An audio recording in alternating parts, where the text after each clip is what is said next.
How's it going, guys? It's Parlay Pappy here. I got a pick in this Week 12 matchup. It's a primetime Sunday game. We see the Bucks versus Rams. In this matchup, we do see Rams being decent, sizable favorite. That money line is set at minus 360, while the Bucks on the end are at plus 280. We see that spread set at 7 points, while the total's at 49.5.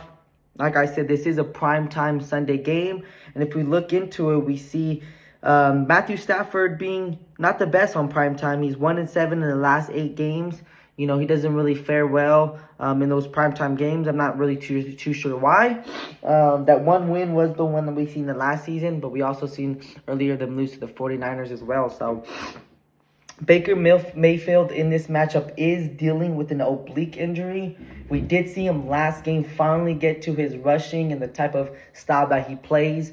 You know, that clutch moment where he is third and whatever and he runs at it. We did finally seen him go back to that. You know, I think he was dealing with a big injury, and he still is, but it's not as bad, but he still is lingering. So that's definitely something to know if he does take a hit and goes long in the game. I don't think that he'll be using his legs as much. But as of now, we've seen him use it finally, and I do think that's going to be a big thing in this matchup.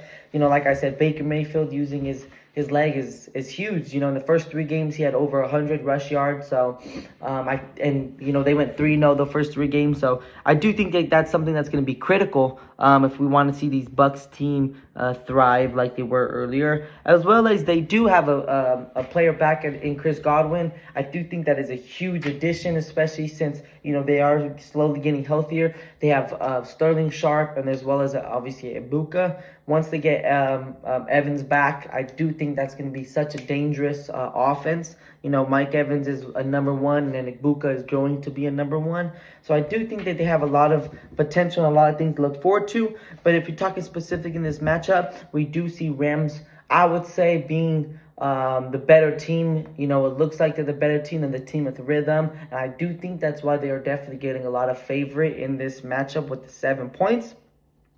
Because Bucks and this team is really good. They are really well. You know, Todd Bowles is a defense prime heavy coach. Todd Bowles blitz 30% of the times.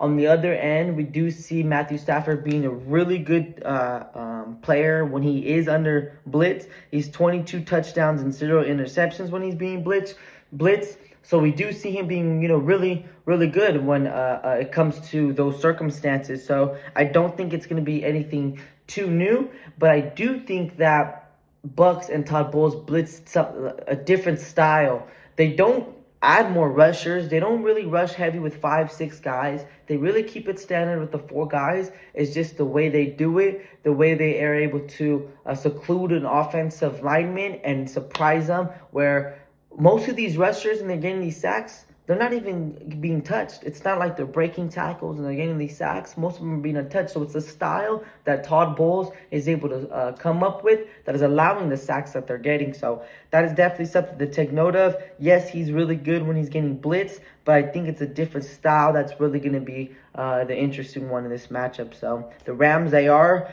10 plus, and that's second in the league for turnovers.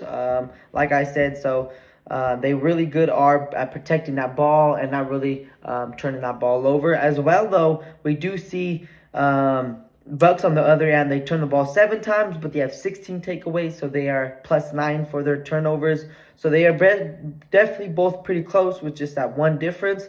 But I do know the Rams have definitely been better at protecting the ball, especially Matthew Stafford having only just the 2 interceptions this season. So Bucks, their special team has allowed too much yards, especially on these kickoffs. We see them allowing Bills last week get 30, 40 yards on these kickoffs.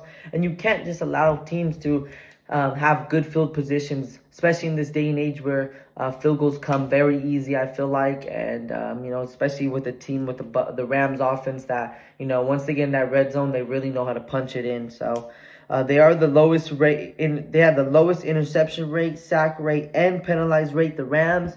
So they're very good overall, all around the place. Like I said, lowest interception rate, sack rate, and penalized rate.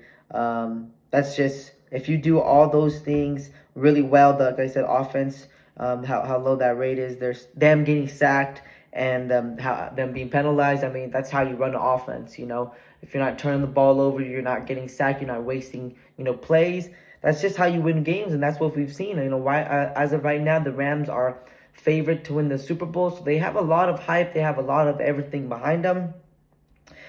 The Bucs, on the other end, they have eight different defensive players with eight interception. So we do see them being very well at coming up with schemes to make the quarterback feel uncomfortable, where he feels like he sees a pocket, where he sees something, and one of those players is going to get after it. So even though we do see him only have 2 interceptions, I do think that the Bucs can get after them.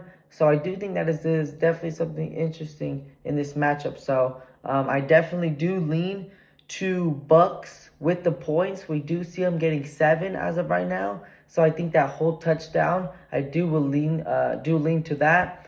I don't really have much thoughts on the over and under, the total. But most likely, I do see that the Bucs will keep it close, especially when we see later in the game. I could see him being really clutch, Baker Mayfield, and showing the reason why he was in MVP potential talks earlier in the season. So if you do like my thoughts, opinions on these games, please like, subscribe, and definitely comment your thoughts on this matchup. So I'll catch you guys later for this Monday night matchup. See you guys.